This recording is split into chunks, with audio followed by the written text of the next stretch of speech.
You are recording. Let's see what we have looked at last time.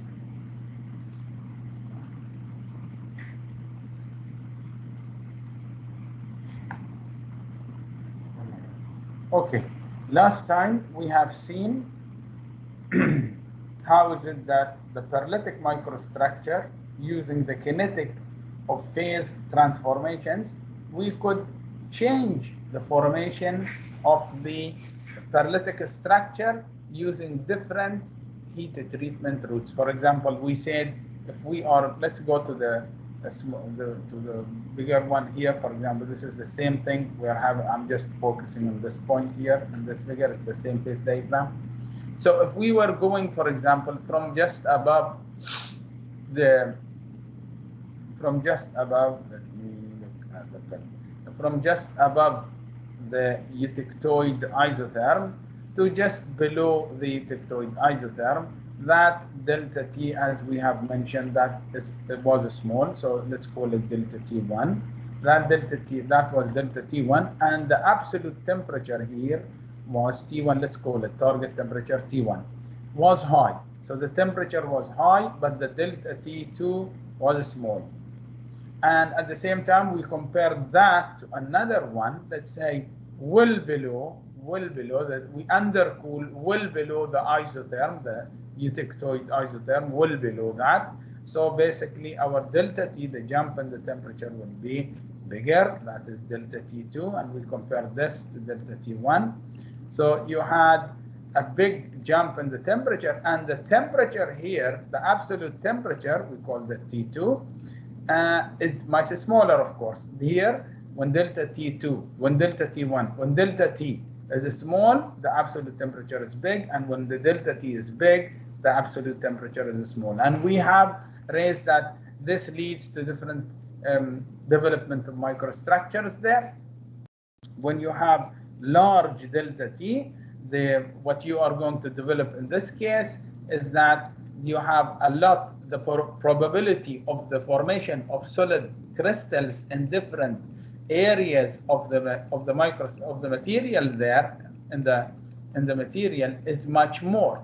So you have much more places or much more spots of low temperatures, because you're jumping in the temperature suddenly down the temperature. So the spots where you could have the low temperature are much bigger than when you have a small delta. When you have a small delta T, the areas or the spots in the material where you have low temperature are small, and that's why the nucleation is actually small. Here, then you have lots of spots that you have in the material where nucleation will start. So the nucleation will be fast. The time it takes for the nucleation is also smaller. Why? Because you have a large jump in delta T. But on the other hand, so this is the nucleation.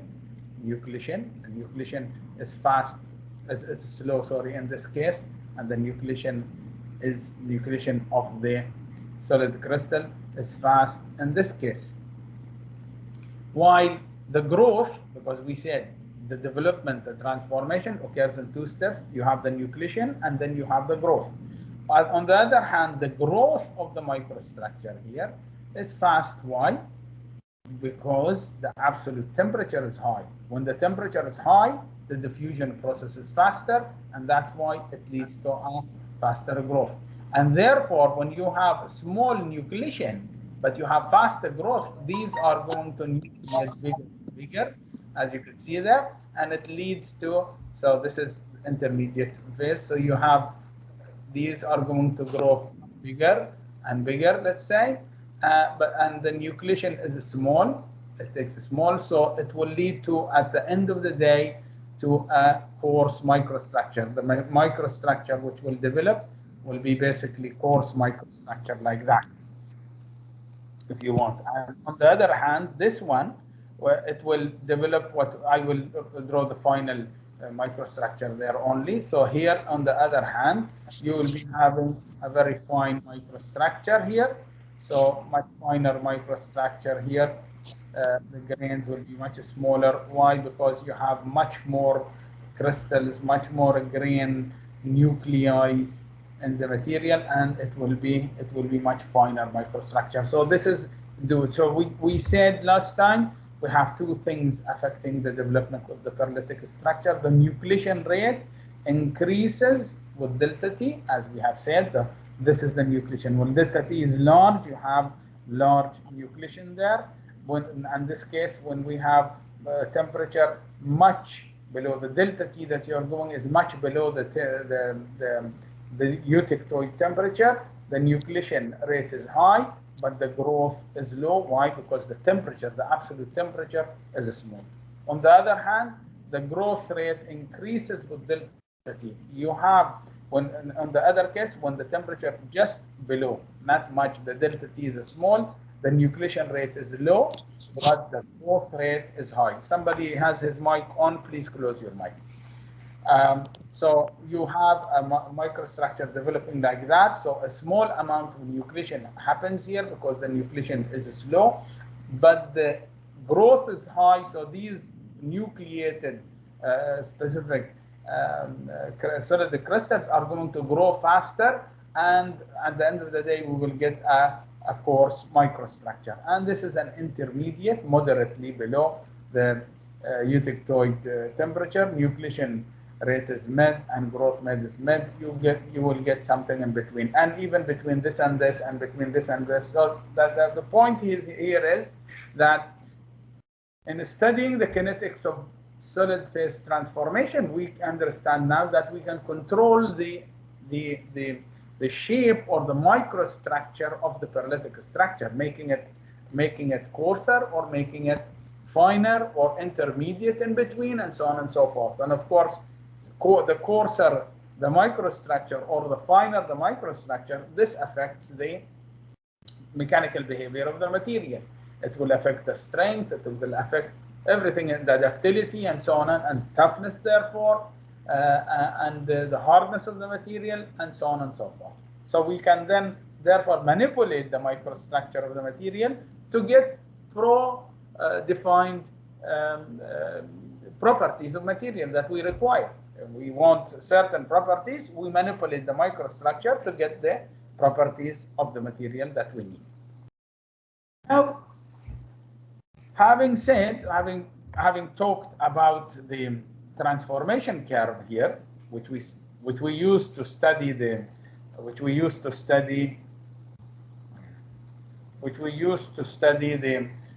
kinetics of solid state transformation, we had the percentage the fraction of transformation which has occurred. In this case was percent per light formation. So generally we say the percent or fraction of transformation completion, and we study this versus the log of time which we have here. But unfortunately this year for industrial people is not a practical way to control and manipulate therefore the material. When you give the engineer or the technician time, that's fine. Okay, time, he has a control on that. There are clocks, there are time that he can easily watch or change or take any record or whatever. But percent or fraction of transformation completion is not something that he can neither control nor see nor have any idea about, because this happens in the microstructure where it is something that he cannot have control on. And therefore, this led to what? A more convenient way to express the effect time and temperature on the transformation of the microstructure is what we refer to as the isothermal transformation diagram, also referred to as the TTT diagram, time temperature transformation diagram. And we refer to it as isothermal because basically when we treat the material, when we, for example, cool the material, then we keep it at a constant temperature. Constant temperature means isothermal. It's different from the continuous cooling temperature. We have another diagram which is called the CCT also there, the continuous cooling temperature, where we continuously cool as the transformation changes as well. That is another curve as well, but in our case here, we are going to stick to the TTT diagram, which is the isothermal transformation diagram, or the time temperature transformation diagram. How does this look like? I mean, this slide you can read on your own. We will go directly to the figure itself to see it and explain it. So basically, before we see the figure, we want to see how we can develop this figure. Let us, actually this is part of the figure which we have, these are the lines, but let us see how do we develop this figure. Yani from where does it come, this TTT diagram, where does it come from? Where it comes from, we actually obtain this TTT diagram using the S-shaped diagram, the transformation diagram which we have. This is the S-shaped diagram. Now, of course, we said last time that each curve is actually for a constant temperature. Now, this case, this diagram is for a temperature of 675 degrees centigrade. If you remember, there is that. Here, we already talked about, like if you have 675, this is for 650, this is for 600, and as we said, the lower the temperature, the higher the delta T, the jump in the temperature is bigger, the lower the absolute temperature. So when the jump in the temperature is bigger, the nucleation takes much less time, which means that it is much faster, high rate of nucleation happening there. So basically, these figures, these S-shaped diagrams, each is for a specific temperature, for a constant temperature. So what we are going to do is to use these S-shaped diagrams to develop the TTT diagram, the time temperature transformation diagram. So we want to convert this basically into time and temperature, because temperature is something which we can control, and time, of course, is available here. We are not concerned with changing that. We are concerned with changing this in order to make it practical way to manipulate the microstructure in the heat treatment, to manipulate the microstructure of the material. So this is 675, which we have seen in our. So 675, of course, you could have another one here, for example, let's say at 700 degrees centigrade. Of course, you could have another one here at 700 degrees centigrade. We can draw another one here. Let's say 700 degrees centigrade. Of course, this is not real, but I'm just for illustration, I'm going to do that. That's not the real figure. And you could have another one there as well here, because the more you use of these curves, the more accurate your TTT diagram will become.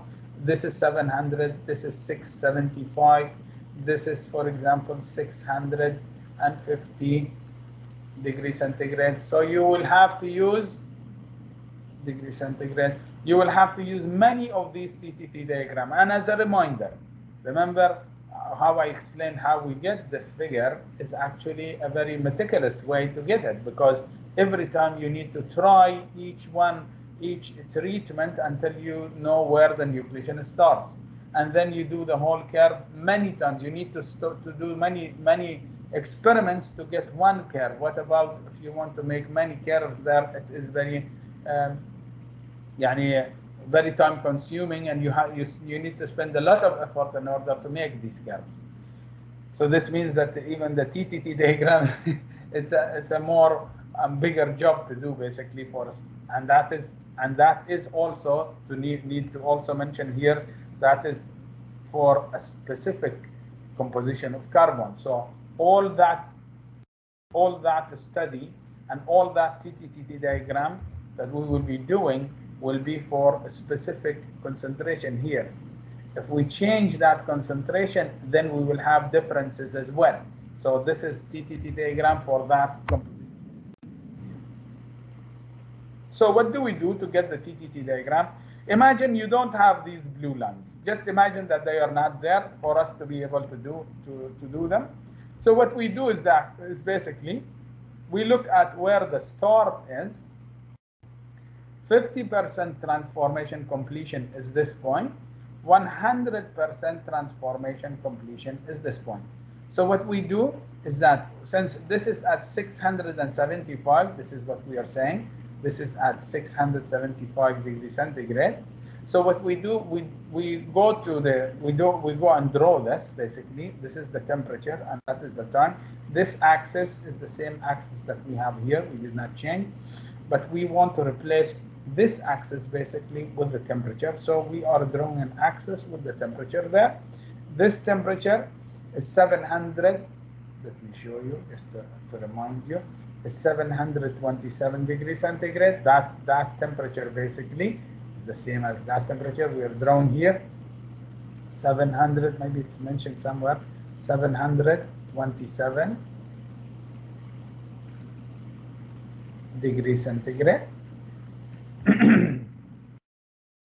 And since this is only for one point, again going back here, this is only for this composition, that composition which we have here, which is 0.77 or 0.76. So basically we are going on the other dimension. This is the temperature, all the temperature here. Above that we have all stable austenite, and that and from the phase diagram. Above that temperature, above the eutectoid isotherm, everything is the austenite phase. So austenite in this area, anywhere you can be here and there, but at this composition, it will be a constant phase. It will be a stable phase which we have, because this is the single phase austenite region. While below that, basically, austenite is not stable anymore. If you put the austenite and bring it here, then it will not be stable anyways, and it's going to transform to different phases. If slowly cooled, then it will be transforming to the perlitic structure. So here again, the same thing. Why we are drawing that line here? Because the austenite above that is a stable austenite, and if we are anywhere below that line, austenite will be unstable austenite. This is what we are going to have. Now, what do? We go to that specific temperature, which is 600, which is this temperature we are talking about, 675 degrees centigrade. That is the temperature. We make an isotherm there. We draw a line from here. Draw a line like that. Okay, like this, because we don't know where it is going to intersect. Then from that point, we drop a vertical. Basically, it's going to intersect with the isotherm at this point. From the 50% transformation, we are going to intersect with this line at this point, and from the 100% transformation completion, it's going to intersect with the line here. So we have 3 points which we got. The start of the nucleation start, 50% transformation completion, that is 100% transformation completion. Now, if you want to continue drawing other points for the curve, you need to look at another S-shaped diagram for a higher temperature. So in this case, if this is for 700, you go at 700 degrees centigrade and draw another line there, and then draw from the start of the nucleation, and then the 50% nucleation completion, and from the 100% transformation completion, draw verticals basically. And if you draw the drop vertical lines from there, you will see that it's going to intersect there and basically intersect here. And if you bring this down there, and I'm not having correct numbers, correct figures there, so it will be doing here. So we have another 3 points which are there, and you will continue with 650. Again, you will have at 650, you will draw another line there, and the 650 is going to intersect with this point. 50% transformation is going, if you drop from there, it's going to head at this point, and the next is going to here. So you have another 3 points. The more the S-shaped diagrams, the more the points that you are going to get there. Then you just join these points together, and join these points together, and join these points together. The start curve will be the start of the nucleation.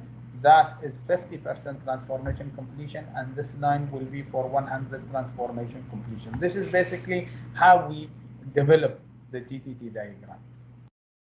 So let me erase all that we need to explain. So if we do that, then we will get what we refer to as the TTT diagram. Of course, this is part of the TTT diagram, as we said. Not all of it, because later we will see something else is coming also. All right?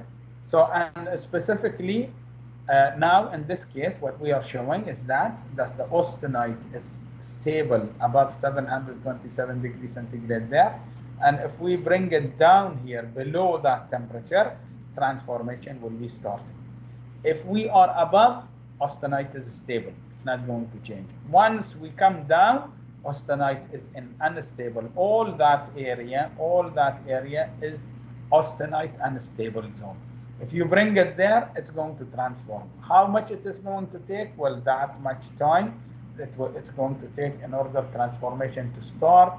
50% transformation completion, 100% transformation completion. You will fall in this area. This area basically from the upper side there up to there, it's called the perlitic microstructure area. And this basically goes up to 540 degrees centigrade. Below 540 degrees centigrade, something else is going to happen. We will see that in a minute. So this is how we draw the perlitic structure. We can control now the perlitic structure, but in a better way, in a much easier way, basically. Let me look at the pen better.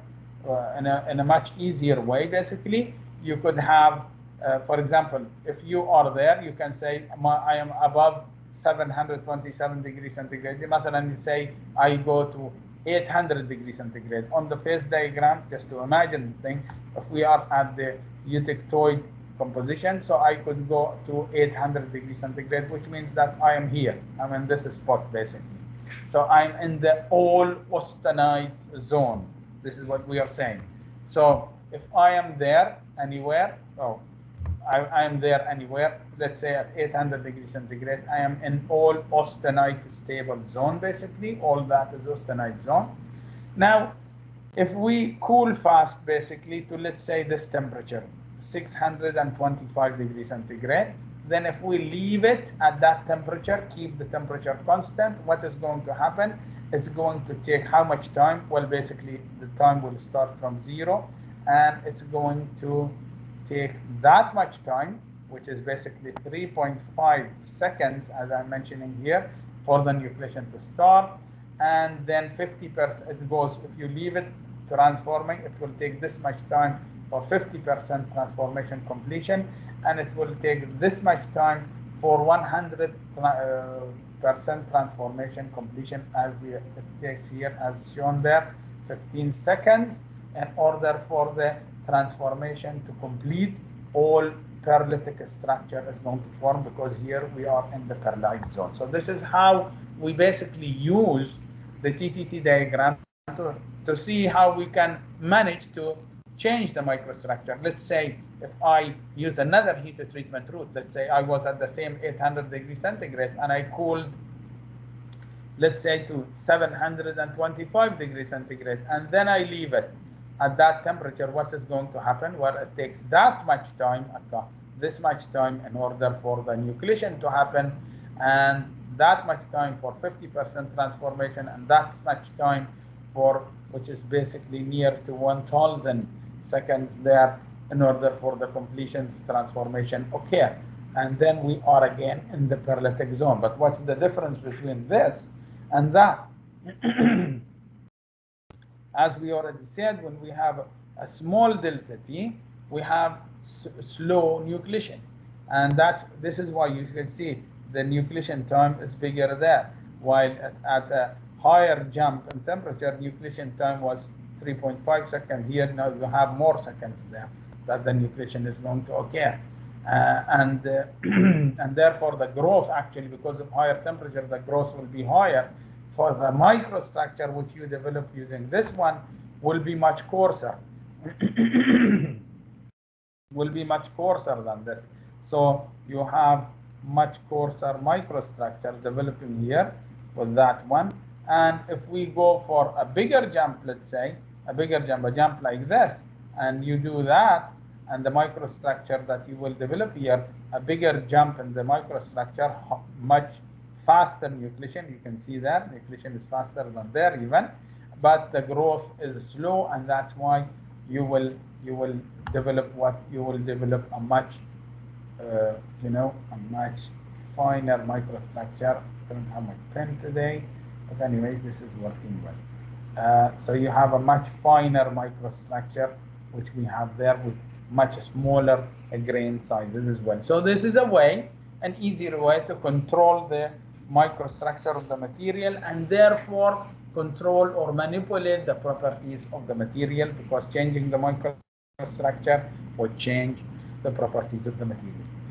Now, to continue on that track, we now talked about perlitic structure, how we develop or control or manipulate the perlitic microstructure development,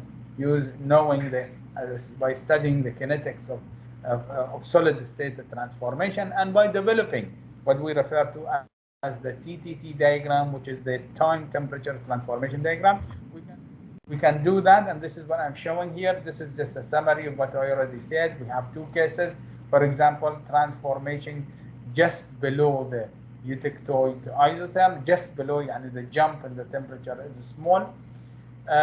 We have large temperature, the absolute temperature is large, so the diffusion is of course faster. We develop what we refer to as thick layers of alpha and cementite. So what we refer here, the perlite case, the perlite structure is coarse actually, or you refer to it as a coarser microstructure. Smaller delta T, the nucleation is the smaller the delta T, the nucleation is slow, but the growth is large, and this is the microstructure we are going to get. On the other hand, the transformation well below the eutectoid isotherm. This means the delta T is large.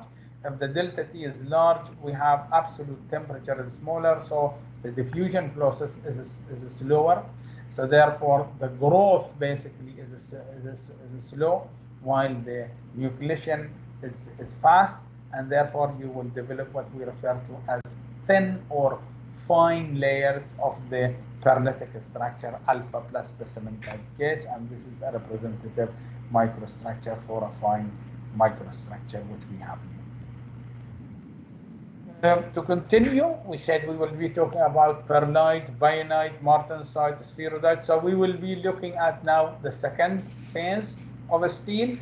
The second phase of a steel is what we refer to as the bayanite.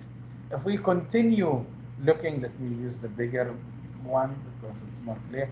If we continue using the S-shaped diagrams, then for lower temperatures, lower than 540, basically, let me write down there, 540 degrees centigrade, because up to 540 degrees centigrade, there, okay, I'm not right the rest, up to 540 degrees centigrade, we will be having the perlitic structure. But if we went below 540 degrees centigrade, actually using the S-shaped diagrams again the same way, we will be getting something else basically. We will get a different phase, and that phase is referred to as the bayanite. This bayanite has the same constituents as the perlite structure.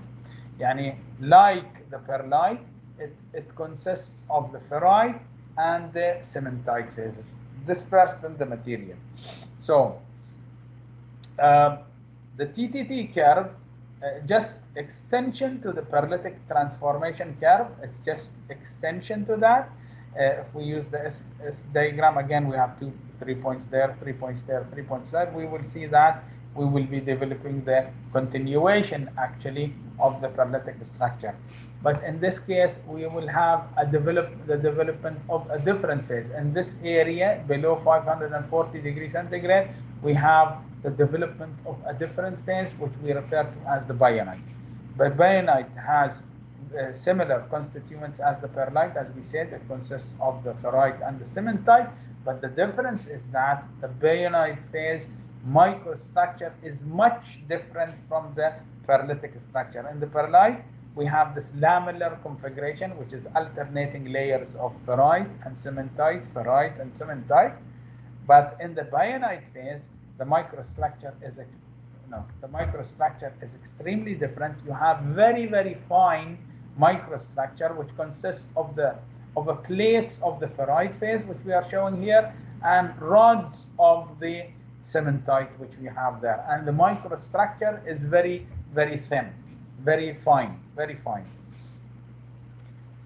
Basically, on the TTT diagram, bayanite, as we say, is continuation to the perlitic structure. If you want to develop the bayanite phase, you need to avoid what we refer to as the nose of the TTT diagram. This looks like a nose, isn't it? So basically, if you heat a treat and you go fast enough, moderately, let's say, fast enough, and avoid the nose of the TTT diagram, you will fall in the bayanite phase region, and you will be forming the bayanite phase instead of the perlitic structure formation. So basically, to summarize, if we heat a treat and our heat treatment is above 540 degrees centigrade, from 727 to 540 degrees centigrade, we will be forming the perlitic structure. If we heat a treat faster, cool faster, for example, between 540 degrees centigrade up to 215 degrees centigrade, if we are in that area, we will be falling in the bayanite phase area, and we will be forming the bayonetic microstructure.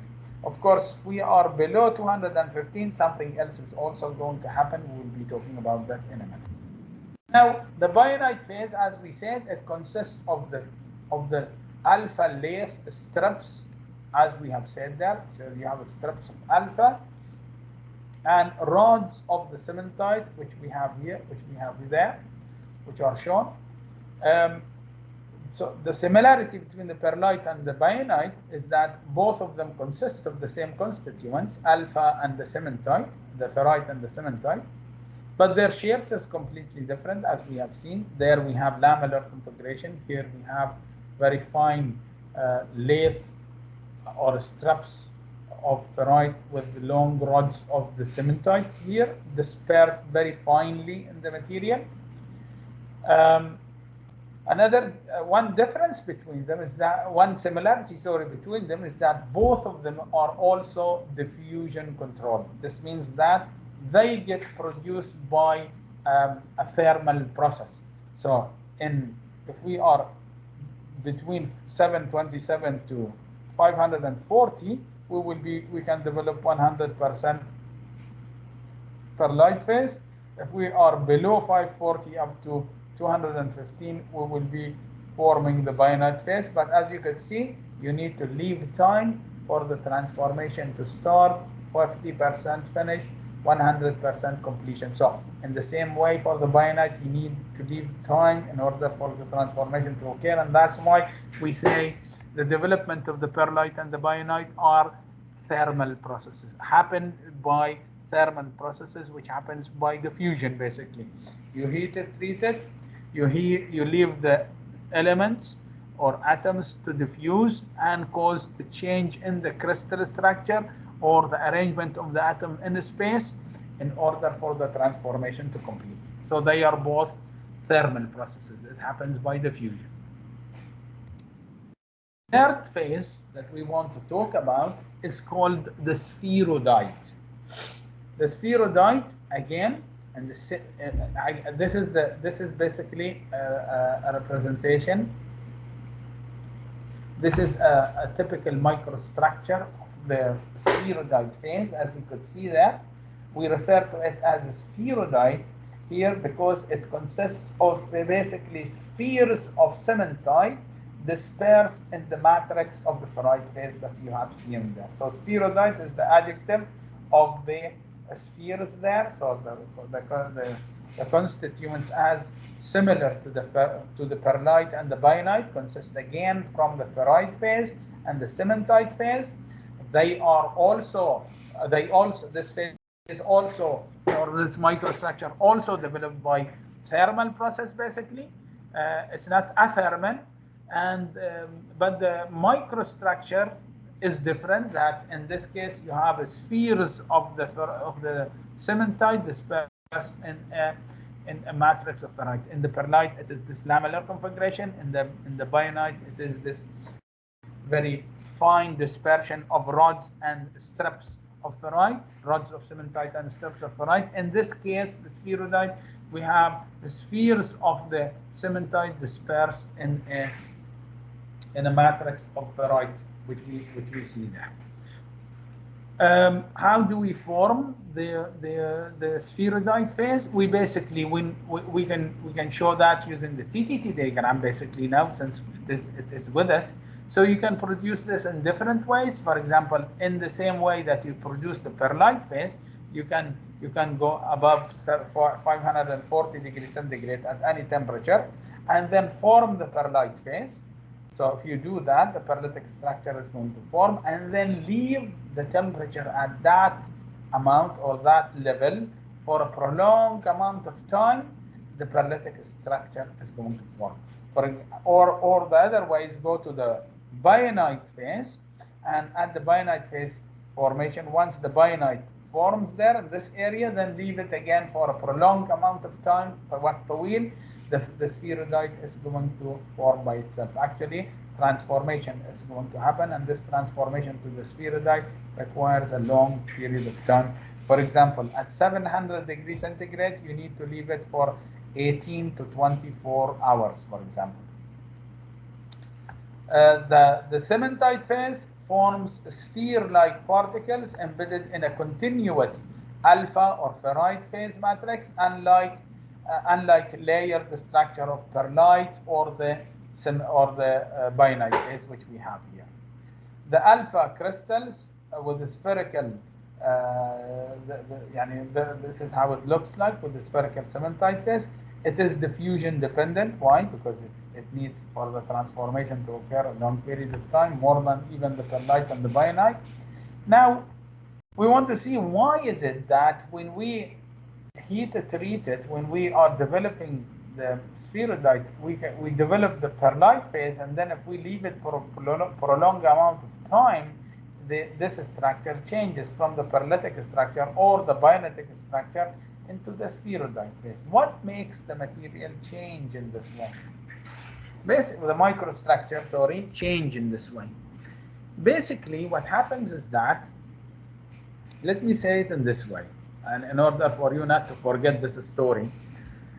Suppose you are, guys, you're with me? Yes, sir. Hello? Yes, you're with me, right? I'm just making sure that we are connected. Just suppose that it is in the summer. Of course, we have very nice weather these days. I like the winter time a lot, not the summer time. Suppose it is in the summer in August, and one of you, for example, I don't remember the names there, but let's say Khalid, for example, Khalid, the WhatsApp coordinator, we keep him outside for 15 minutes standing in the sun. Of course, that's not something that we are going to do, but this is suppose. We are just imagining things. What will happen to Khalid there? What is going to happen to Khalid? In August, where it is burning outside, fire, what will happen to him? For 10 minutes after you work. No clue, guys. أيوة. ترتفع حرارته دكتور. ترتفع حرارته هو. إذا هديناه 10 دقائق برا يعني بيقول لا إله إلا الله محمد رسول الله، صح؟ يعني بيصير وايد حران، صح؟ عدل دكتور. أبي انتراكشن شوي عشان تكونون وياي بالصورة. فشنو بيصير في عقب ما يصير وايد حران؟ What will happen to him when he becomes very hot? He will just become very hot. أيوة. Yes. بيعرق بالضبط. هو بروحه عرق خالد يعني he sweated himself, he said for the sweat to come out like this يعني does he have control on that؟ لا ها؟ لا لا, it automatically happens. It's the reaction of the body to the change in temperature, صح? We have things in our body which control, actually, we don't have the control of the body conditions like the core temperature. It's constant. It has to be constant because it is the optimum temperature for the body to function well. If that temperature changes, the body itself automatically adopts certain things or does certain things in order to keep that temperature constant. Do we have any control on that? Of course not. Like the heartbeat, our heart is beating. We don't have control on that as well, do we? Yani nobody comes here and says, okay, let's heartbeat 1, 2, 3, or like our breathing, which happens automatically by our body without us having control. I mean, maybe breathing we can push and we can breathe in or out, exhale or inhale, but the heartbeat, for example, you cannot make it work or not make it work. You have no control on that yourself, except if you run very fast, which is a physical thing that you do, and the reaction of the heart is not your response. Actually, it's the heart response. It's the system response. So basically, your body will sweat. I don't say you will sweat. Your body will sweat. Why does it sweat? ليش يا عرب؟ In order to reduce the temperature. صح? The temperature of Khalid went up, the body sweats, and then in order it's sweating, what does it do? It reduces the temperature of the body. Right? If you agree with that, actually what happens with the material, the spheroid here, is very similar to that, to the reaction of our bodies as well. If you develop the perlite or the bainite, anyway, let's go to the perlitic structure. If you heat treat the material and then keep it at that temperature while the perlitic structure forms. When we reach here anywhere, we have this lamellar configuration. You remember the lamellar configuration?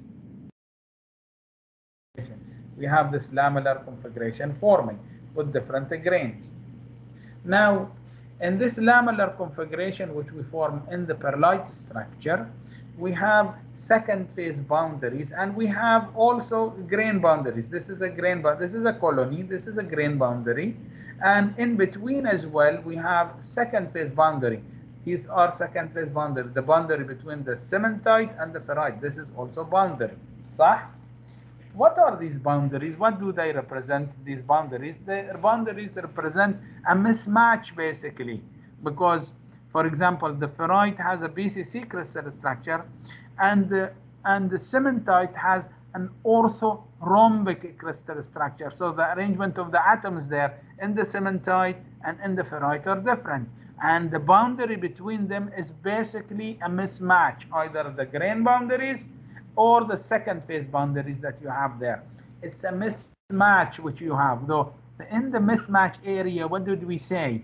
We said that the atoms are not completely bonded there, and that's why we say they are more chemically reactive, if you remember that from chapter 4.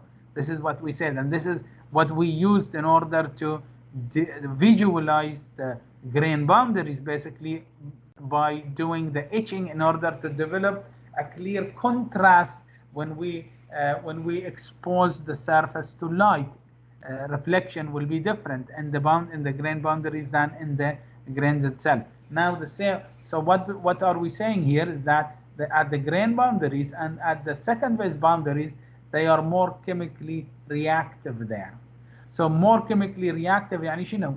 Which means that it has higher energy, basically. This is what it has. So if we remember that now, so we go back to the perlitic structure.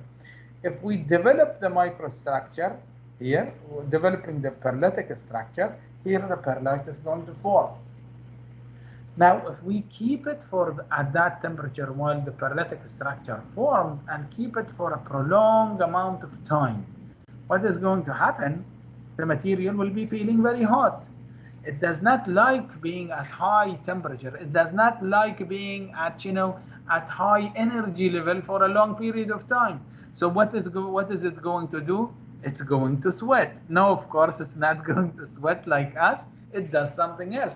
It does something to reduce its total energy.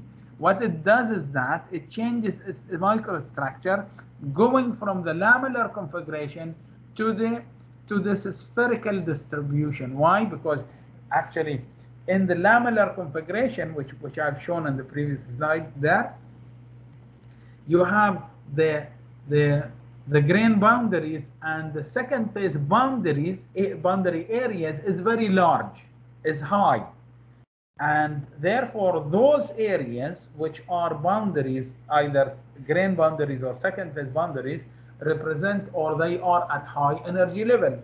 So what can the material do to reduce the energy level? Is to reduce the high energy level in the material by reducing the grain boundaries and reducing the second phase boundary areas in the material. So it goes to the least boundaries, which has the shape of the sphere. You see, any shape, which shape has the least surface area? It is the sphere surface area, which has the least surface area. So it goes and makes sphere shapes instead of that lamellar configuration there, and it makes spheres there to reduce its total energy. So the driving force for the development of the spheroidite is the reduction in the interfacial area between the phases, or the grain boundaries as well. It does that in order to reduce its total energy in the material. So this is the driving force behind the development of the spheroidite phase.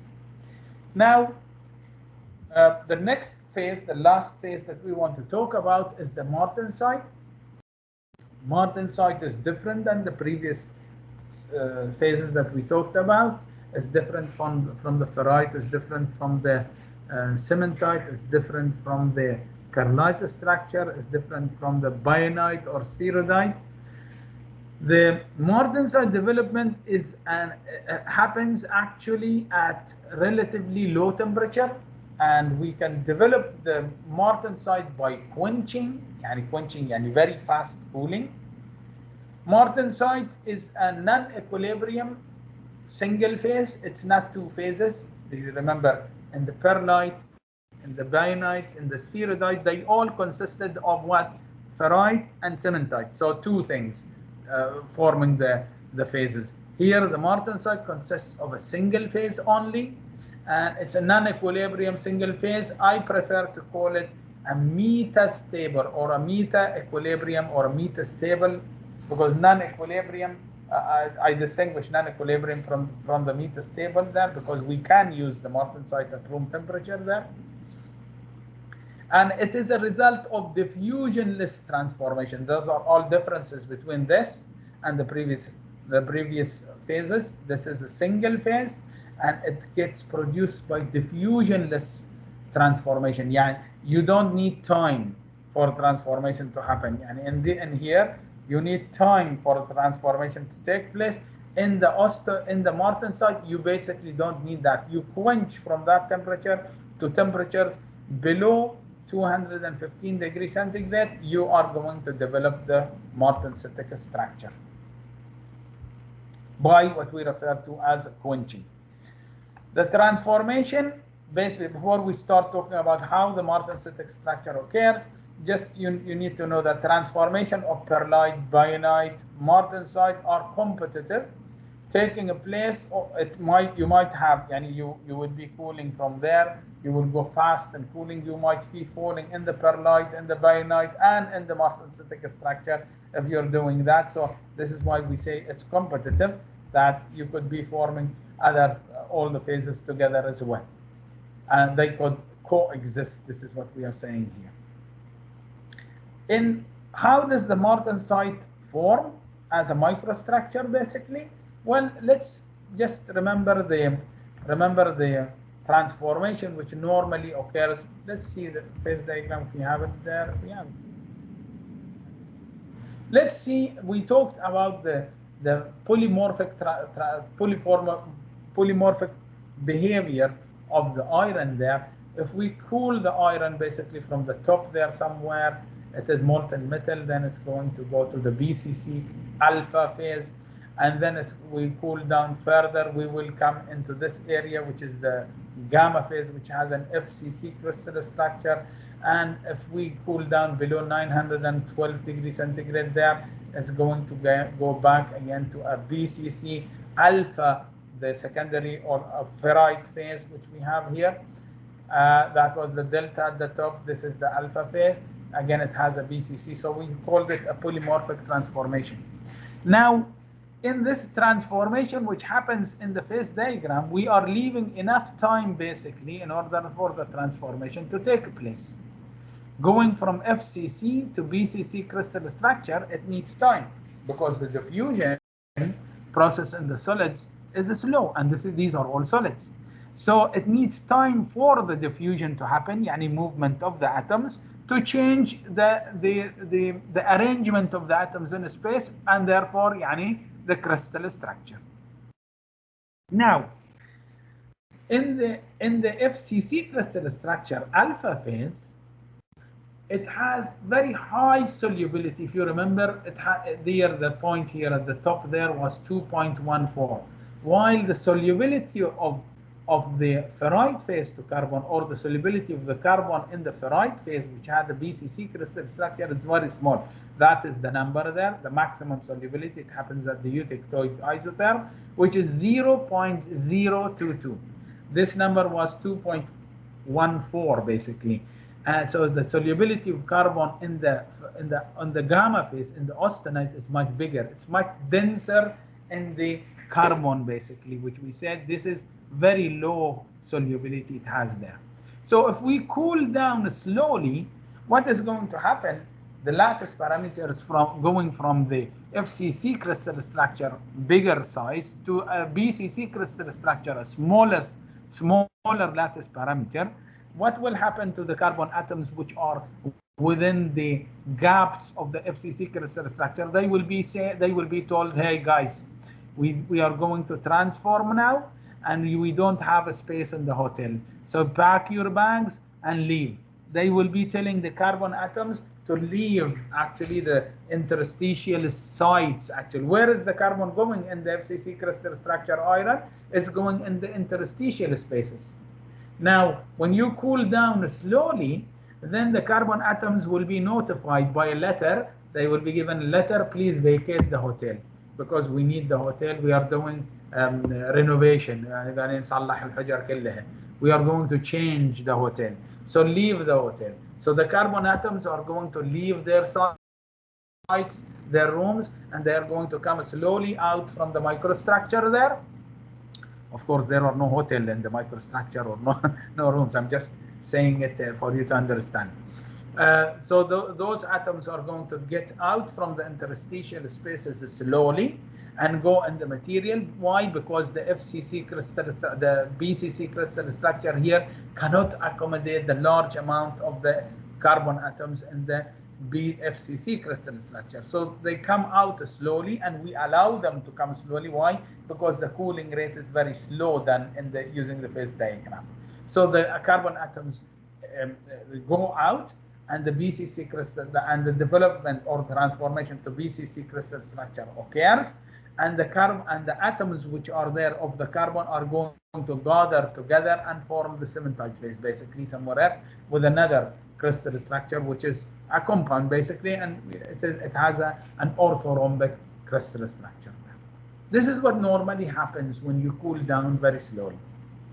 But if you have an austenite, and that austenite, let's say at 900 degrees centigrade at this composition, and you drop the temperature directly down, and what happens when you quench, and when you drop the temperature very fast from 900 degrees centigrade, say, to room temperature, to less than 215 degrees centigrade, you quench. This is called quenching.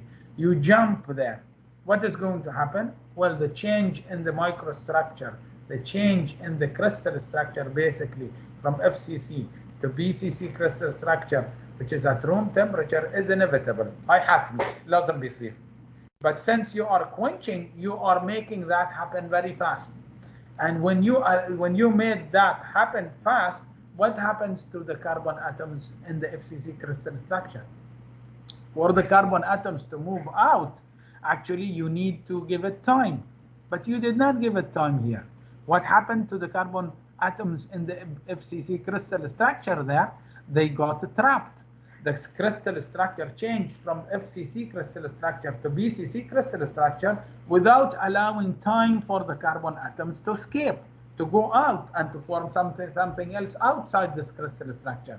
So they get trapped in the BCC, which has a smaller volume basically than the FCC crystal structure. So interstitial spaces between the BCC crystal structure is much smaller. The carbon atoms get trapped there and they cannot move out.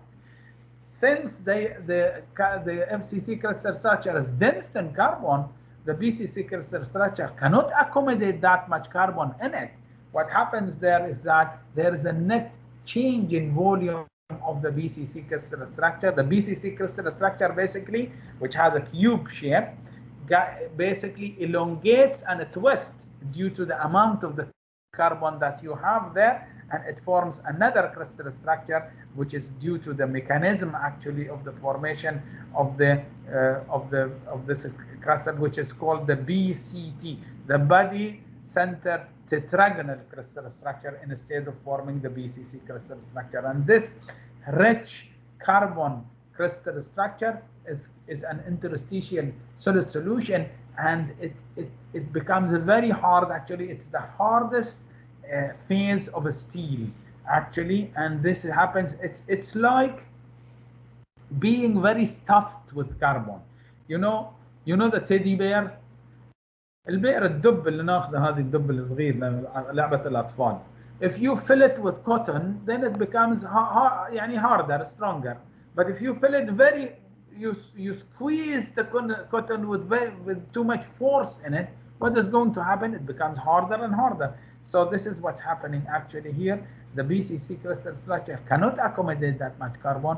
You are squeezing as if you are squeezing it with squeezing in the carbon atoms there, and causing that very hard development of very hard crystal structure that we have. So this is what we have in the martensitic structure.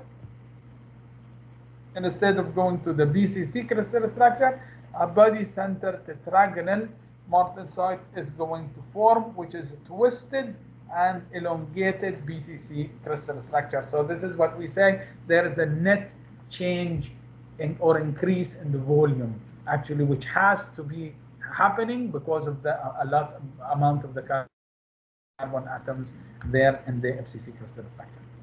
Martensite phase is the hardest phase of steel, and although it is a non-equilibrium structure, and I prefer to call it a metastable, it can exist indefinitely at room temperature, and it is very useful microstructure. It changes the properties of the material drastically.